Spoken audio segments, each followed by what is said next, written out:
영혼을 성장시키는 책 소개방 영성 책방입니다. 오늘은 스콧 코모드의 혁신하는 교회 두 번째 시간입니다. 4장 일상의 영적 의미를 밝히는 신학을 정립하다. 일상의 영적 의미를 밝히는 신학을 정립하다. 우리는 기독교 실천을 혁신하여 교회를 재조정한다. 혁신된 실천은 공동의 희망 이야기를 낳고 공동의 희망 이야기는 우리가 맡아 돌봐야 할 사람들의 갈망과 상실의 영적 의미를 해석해 준다. 현대인의 대표적인 갈망과 상실은 외로움이다. 외로움은 전염병 수준이다. 미국인의 절반이 외롭다고 한다. 노인뿐만 아니라 MZ세대는 가장 외로운 세대다. 외로움은 수명을 15년 이상 단축시킨다. 그것은 비만이나 흡연보다도 더 무서운 병이다. 그 외로움의 문제를 어떻게 해결할 것인가? 사람들의 갈망과 상실의 영적 의미를 해석한다는 것은 하나님의 관점으로 바라보는 것이다. 그런 면에서 기독교 리더십은 근본적으로 신학적 행위다. 최고의 리더는 사람들에게 스스로 사고할 수 있게 하는 리더다. 바울은 도망 나온 노예 오네시모와 그의 주인 빌레몬이 가진 큰 거짓말을 복음의 진리로 바꾸어 주었다. 탈주 노예에서 그리스도 안의 형제로 관점을 바꾸어 준 것이다. 탈주 노예에서 그리스도의 형제. 그 결과 오네시모에게 자유를 주어 바울 곁에서 섬기도록 돌려보내게 한 것이다. 이렇게 바울은 사안을 해석할 신학적인 틀, 즉 기독교적 사고 모델을 제시하여 상황의 영적 의미를 해석한 것이다. 영적 의미를 해석하는 데는 세 가지 방법이 있다. 첫째, 말을 심는 것이다. 하나님에 대한 말을 심고 물을 주어 재배하는 것이다. 새 어휘를 사람들의 삶 속에 심으면 하나님이 자라게 하사 열매를 맺게 하신다. 나는 성도들에게 하나님은 여러분이 망가져 있을 때 만나주십니다. 하나님은 여러분이 망가져 있을 때 만나주신다라는 말을 반복해서 말하곤 한다. 그 말을 듣고 성도들은 하나님과 목사를 찾아온다. 오랫동안 같은 말을 계속하면 정당성이 생긴다. 영적 의미를 해석하는 말을 심으면 필요할 때 그것이 피어날 수 있다. 사람들의 질문에 복음의 해답을 해주는 것이다. 나는 설교할 때마다 여러분의 미래를 하나님께 맡겨도 됩니다. 여러분의 미래를 하나님께 맡겨도 됩니다. 라고 빠지지 않고 말해준다. 그렇게 해서 무슨 설교를 듣든지 어떤 경우에도 하나님을 신뢰하게 한다. 그렇게 함으로 나는 사람들이 이렇게 말했으면 좋겠다. 두렵지만 내가 확실히 아는 게 있다면 하나님께 내 앞날을 맡겨도 된다는 것이다. 이렇게 우리는 말을 심어줘야 한다. 말을 심어 사고 모델을 수정하는 것이다. 반복해서 말하는 것은 심고 물을 주는 행위다. 반복 효과를 통해 리더십에 대한 사고 모델이 바뀌게 될 것이다. 예수님이 사역의 태반을 할애하여 하나님 나라에 대한 이야기를 되풀이하셨듯이 우리도 그렇게 할 때 사람들의 삶이 하나님의 나라가 될 것이다. 사고 모델을 수정하는 방법은 독백이다. 독백이란 사람들이 주어진 경험을 되뇌어 해석하는 내면의 대화다. 그것은 논리가 아닌 이야기다. 사고 모델의 수정은 사람들이 되뇌는 이야기를 수정하는 것이다. 예수님이 제자들이 사고 모델을 바꾸신 것도 새로운 정의를 내리셨다기보다 새로운 이야기를 하신 것이다. 인자가 고난받고 죽으시고 사흘 만에 부활하신다는 이야기다. 새로운 사고 모델, 즉 혁신은 잘못된 이야기에서 복음 이야기로, 곧 큰 거짓말에서 복음 진리 중심의 이야기로 옮기는 것이다. 예수님은 제자들이 되뇌이던 이야기를 수정해 줌으로써 혁신을 이루셨다. 요약하자면 리더가 사람들을 이끄는 가장 위력적인 방식은 영적 의미를 해석해 주는 것이다. 말을 심어 영적 의미를 해석하는 것이다. 그렇게 함으로 교회를 재조정하는 것이다. 즉 기독교 실천을 혁신하여 영적 의미를 해석하는 것이다. 기독교 실천이란 신념과 이야기가 행동으로 구현된 것이다. 예배나 구제나 다 마음으로 믿는 이야기를 몸으로 행동으로 실천하는 것이다. 실천은 이야기가 의식으로 발전한 것이다. 잘 다져진 내러티브, 이야기의 길을 따라 신앙을 행동으로 옮기는 것이다. 기독교 실천은 그리스도인들이 대대로 반복해온 행동으로 신앙을 구성한다. 기독교 실천은 그 자체가 목적이다. 기독교 실천에는 지켜야 할 기준이 있다. 기독교 실천의 행태는 시대에 따라 달라질 수 있다. 실천은 역사에 근거하여 공동체적으로 규정되어야 한다. 그리스도인이란 기독교 신앙을 구성하는 실천에 참여하는 사람이다. 기독교 실천은 그리스도인으로서 우리의 정체, 소속, 목적을 말해준다. 노래 자체는 기독교 실천이 아니다. 그러나 교회에서의 노래는 하나님을 예배하는 것으로 그 자체가 목적이다. 예배는 더 큰 목적의 수단이 아니다. 예배 자체가 내재적인 선과 덕을 가진다. 모든 실천은 덕을 지향하며 궁극의 선을 이루는 것이다. 실천은 기독교를 구현할 뿐 아니라 기독교를 구성한다. 그것은 공동체에 참여하는 것이다. 실천은 인간의 활동이면서 그 활동에 내재된 선을 낳고 탁월함이라는 기준이 있어 그것을 떠나서는 내재적 선을 이룰 수 없으며 시스템 전체로 확장된다. 올바른 습관이 두루 갖추어진 공동체는 새롭고 종종 힘든 상황에서도 안심하고 즉흥으로 전통을 구현할 수 있다. 기독교 전통을 중시하는 혁신이란 바로 이 즉흥 대응력을 의미한다. 예를 들어 환대라는 기독교 실천을 혁신한다고 하자. 환대를 실천하는 이유는 우리를 환대하시는 하나님을 본받기 위함이다. 환대를 필요로 하는 사람은 우리 주변의 모든 사람, 특히 외로운 사람들이다. 환대에 대한 큰 거짓말들이 있다. 환대를 꼭 음식을 대접하는 것으로 생각하는 것이다. 우리에게 소속되려면 우리처럼 되어야 한다는 것이다. 환대는 자격 있는 사람에게 가능하지 나쁜 손님에게 해당되지 않는다는 것이다. 이러한 거짓말들을 극복하는 것이 진정한 환대다. 하나님은 우리가 환대받을 자격이 없음에도 우리를 내부인처럼 대하셨다.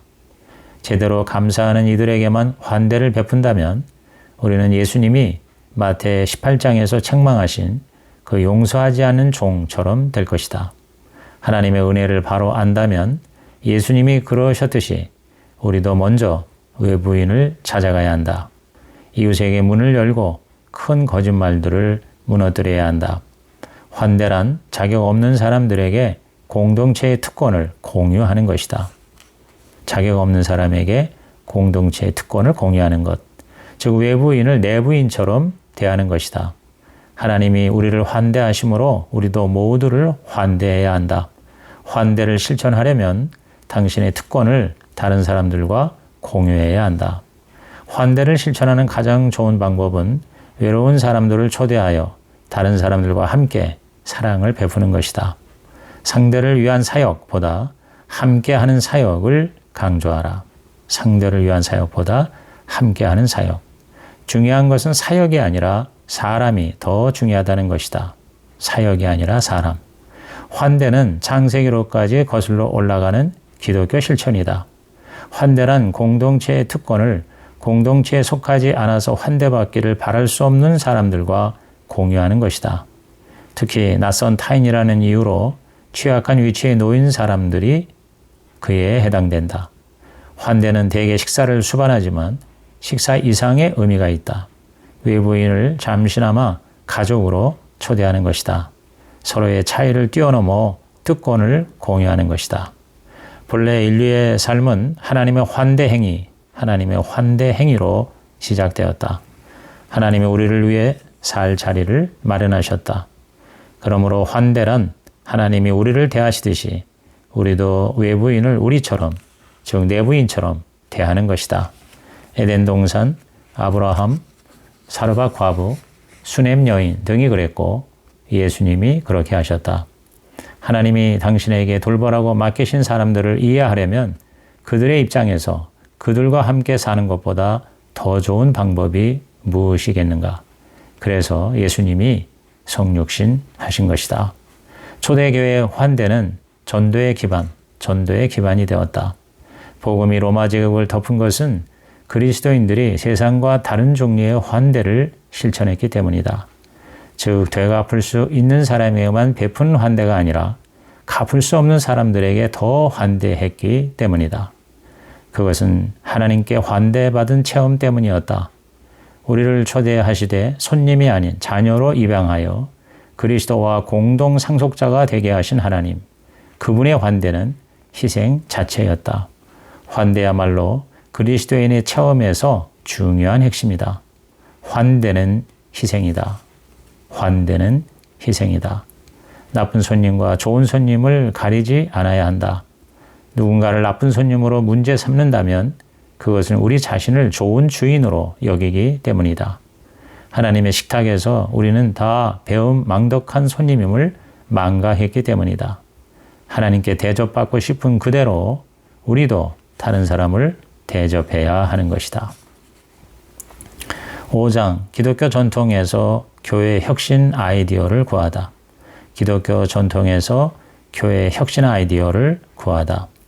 속수무책의 상태에서 벗어나기 위해서는 공동의 희망 이야기가 필요하다. 공동의 희망 이야기란 혁신된 기독교 실천이다. 혁신된 실천은 긍정적 방안을 제시하고 탄력의 방향을 뒤집으며 그 내용을 널리 퍼뜨리는 특징이 있다. 하나의 작은 이야기가 탄력을 생성할 수 있다. 작은 승리의 이야기 속에서 큰 변화를 내다볼 수 있다. 모든 사람이 거창한 개념에 가담해야만 교회가 변화되는 것은 아니다. 소수의 사람만 모집해서 그 개념을 실험해봐도 좋다. 결과가 좋으면 이야기를 나누면 된다. 한때 불가능해 보이던 일이 이제 가능해 보인다. 그런 이야기를 교회 내에 널리 퍼뜨릴 방법을 찾으라. 일단 이야기가 생겼으면 기회 있을 때마다 그것을 말하라. 아주 멋진 일이 있었는데 한번 들어보실래요? 아주 멋진 일이 있었는데 한번 들어보실래요? 라고 만나는 사람에게 물어보라. 이어 짤막하게 이야기를 한 후 연습해둔 결정적인 한마디를 덧붙이라.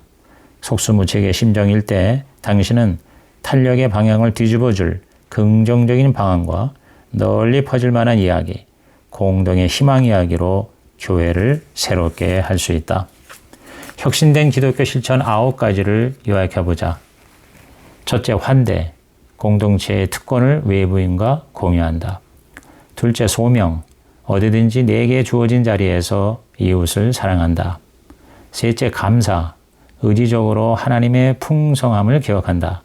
감사가 완성되려면 베품으로 이어져야 한다. 베품이란 사람들에게 은혜를 베푼다는 뜻이다. 넷째, 애통. 당위에 어긋나는 일을 하나님께 부르짖어 아랜다. 애통에 담긴 메시지는 하나님이 당신의 솔직한 말은 물론 분노까지도 감당하실 수 있다는 것이다. 다섯째, 공동체. 다른 그리스도인들과 함께 서로 감시해주고 서로 의무를 다한다. 여섯째, 기도. 내 필요나 내게 맡기신 사람들을 하나님께 올려드린다. 일곱 번째, 안식. 일과 휴식의 건강한 리듬을 찾는다. 여덟 번째, 간증. 삶의 내러티브를 복음의 틀에 맞추어서 말한다. 아홉 번째, 분별. 하나님의 뜻에 부합하는 폭넓은 반경 내에서 길을 찾아간다. 하나님의 뜻은 하나님을 사랑하고 이웃을 사랑하는 것이다.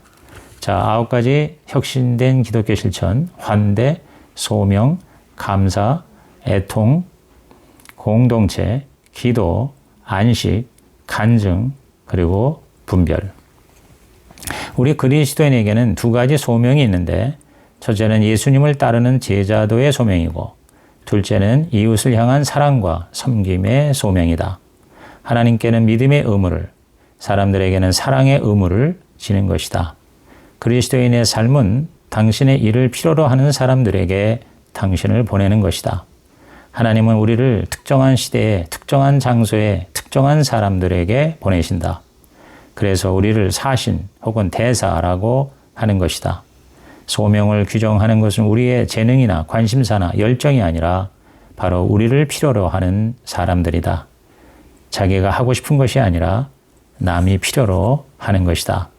내 열정과 강점에 집중하면 너무 쉽게 내가 초점이 된다. 소명이란 당신이 맡아 돌봐야 할 사람들을 향한 부르심이다.